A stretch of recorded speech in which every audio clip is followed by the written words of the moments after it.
C'est vrai qu'il y a cette compétition du CHAN, mais en face, vous avez le Maroc. Et il ne faut pas blaguer avec le Maroc. Le Maroc qui a notamment des infrastructures. Au-delà même des infrastructures. Avec les stades qu'on voit. Oui, il y a منافسة كبيرة جدا وقوية بين الجزائر من جهة والمغرب من جهة ثانية، كل يغني على ليلاه ويدافع على ملفه. الجزائر تقول بأنها استضافت الشان ولها ملاعب جديدة ومغطاة، والمغرب كذلك من جهة ثانية يقول بأنه سينظم الموندياليتو وله كذلك ملاعب جيدة. في هذا الفيديو غادي نشوفوا وجهة نظر محايدة، غنشوفوا في بلاطو إفريقيا يتحدثون على من الأحق باستضافة كان 2025، واش المغرب ولا الجزائر. غادي نخليكم تكتشفوا وجهة نظر الإفريقية حول ما وصل إليه المغرب من تقدم وتطور على جميع المستويات.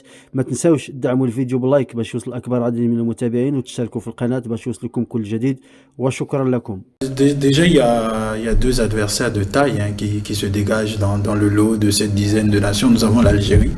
Nous avons, pour moi, le grandissime favori qui est le Maroc. On va démarrer déjà par l'Algérie. L'Algérie, son président Zefizef, qui, lors de la réunion du comité exécutif de la Confédération africaine de football, a eu cet appel de pied de la part de Patrice Motsepe lui-même, qui lui a demandé à la nation algérienne bien évidemment de porter ou de déposer sa candidature pour abriter la compétition.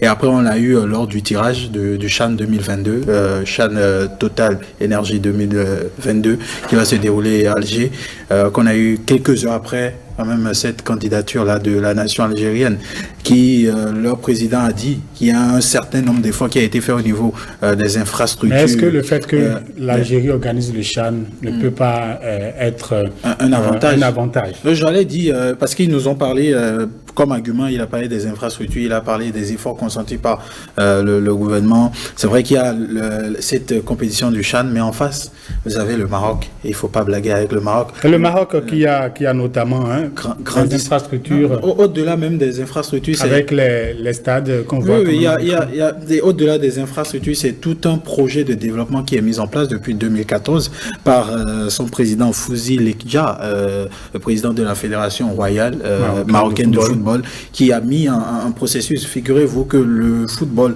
au plan local vit très bien. Quand vous avez des clubs qui ont des subventions qui avoisinent 600 000 € par an, sans compter des aides qu'on leur apporte, quand vous avez des complexes, vous avez quand même pratiquement 200 pelouses synthétiques. 200 pelouses synthétiques, 20 stades aux normes réglementaires en matière de pelouse naturelle et d'éclairage, de système. Et sans oublier, s'il vous plaît, le complexe Mohamed VI, qui est un bijou, le numéro 1 sur le continent, et qui logne d'autres complexes au niveau européen. Quand vous avez associé à cela que cette nation a, selon les statistiques des associations qui sont présentes au niveau de la CAF, a le meilleur championnat devant tous les autres en termes de rentabilité. Donc ça fait énormément d'éléments. Et ils ont abrité la dernière Coupe d'Afrique féminine au Maroc, l'édition 2022, où les Lions de l'Atlas ont été en finale. Donc, après même cette compétition, on a vu le président de la CAF qui a félicité la nation marocaine pour la qualité de cette organisation, sans compter les attraits touristiques, le réseau de télécommunications qui est pratiquement le meilleur, les complexes hôteliers, les infrastructures routières. Je pense qu'actuellement, il n'y a pas meilleur candidat, même si entre-temps, on aurait aimé voir d'autres nations, on aurait peut-être aimé voir une co-organisation entre le Nigeria et le Bénin, mais pour être honnête, pour faire un choix totalement clair et plausible, je pense que la meilleure candidature, pour ma part, reste celle du Maroc. Et je ne veux pas vous contredire, moi j'abonde dans votre sens. Non, j'abonde dans votre sens, parce que quand c'est bien, il faut le dire. Vous avez parlé tout à l'heure de combat. Non, j'abonde dans le même sens que Gilles Christ pour vous dire. C'est un euphémisme aujourd'hui de dire que le Maroc n'est pas le Maroc est l'un des grands favoris, le grandissime favori même de cette organisation de la CAN 2025. Quand vous parlez des complexes, quand vous parlez des infrastructures hôtelières, il faut parler aussi du transport. En matière de transport, je pense qu'il y a des routes, il y a des autoroutes qui sont disposées aussi pour la circulation des gens qui vont peut-être participer à cette compétition-là en 2025.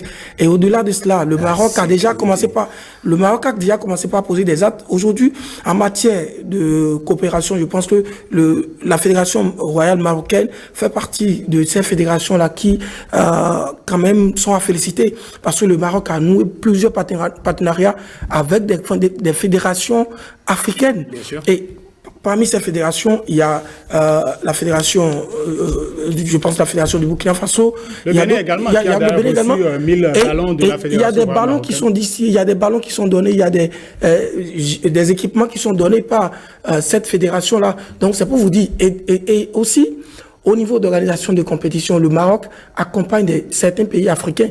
Vous savez que lors des journées FIFA désormais, il y a ce partenariat entre le Maroc et certains pays qui facilitent, disons, le transport, l'arrivée de certains pays au Maroc pour pouvoir organiser les matchs amicaux à caractère international. Je crois que aujourd'hui, pour moi, si je suis membre à la fédération, à la confédération, j'allais dire, à la confédération africaine de football, je ne vais pas hésiter à porter mon choix sur le Maroc. Et pour dire que le Maroc, j'ai l'impression que vous ne me suivez pas, mais je peux vous dire que non, allez au bout de votre idée. Je peux vous dire que le Maroc n'est pas seulement un candidat sérieux, mais c'est plus qu'un candidat sérieux parce que le Maroc dispose tout en matière de conditions humaines, en matière de conditions sécuritaires, en matière d'infrastructures. Le Maroc a tout aujourd'hui, a tous les atouts solides. Le Maroc est un sacré client pour accueillir la CAN, pour organiser la CAN en bien. Est-ce que les pays du Maghreb également ne sont pas des concurrents directs à cette équipe marocaine? Parce que l'Égypte également peut postuler, la Tunisie... Sauf que il y a des nuances. Sauf que, il faut dire, depuis quelques années, le Maroc reste le seul pays courageux, après l'Afrique du Sud, à demander l'organisation d'une Coupe du Monde. Donc, ça veut dire quoi? Ça veut dire que le Maroc ne se préparait pas seulement pour l'organisation d'une CAN. Et regardez, le Maroc, en 2014, je crois, en 2014 et en 2018, a accueilli déjà une Coupe du Monde des clubs au niveau... 2 fois la Coupe du Monde des clubs. La Coupe du Monde des clubs. C'est pour vous dire qu'aujourd'hui, le pays le mieux placé pour... Vous ne pouvez pas avoir une nation qui a 20 stades, s'il vous plaît, avec des pelouses normales et un système d'éclairage parfait. Et le complexe. Alors qu'il nous faudra à peine 12 pour organiser une bonne carte. Le complexe Mohamed VI, il faut le noter, le complexe Mohamed VI qui répond aux normes FIFA avec des installations qui vont sur un espace de 30 hectares. رسالة واضحة جدا من هؤلاء الأفارقة جنوب الصحراء يقولون بأنه لا يمكن المزاح مع المغرب والمملكة المغربية الأحق بتنظيم كان 2025 لأسباب متنوعة ومتعددة. هناك بنية تحتية، هناك تجهيزات، هناك ملاعب، هناك مواصلات. إذن كل شيء متوفر في المملكة المغربية، حتى الأمن والأمان والاستقرار، والجماهير ستتنقل بسهولة إلى المملكة المغربية لمشاهدة الكان. إذن المغرب هو المرشح فوق العادة. وكما تابعتم بأنهم يقولون لو كنت عضوا في الكاف لن أتردد في التصويت للمغرب مباشرة، لأن فضل المغرب والمغاربة على الأفارقة كثير وكبير جدا، ولا يمكن مقارنته بما قدمته لهم الجزائر. شكرا لكم وإلى اللقاء في فيديو قادم بحول الله.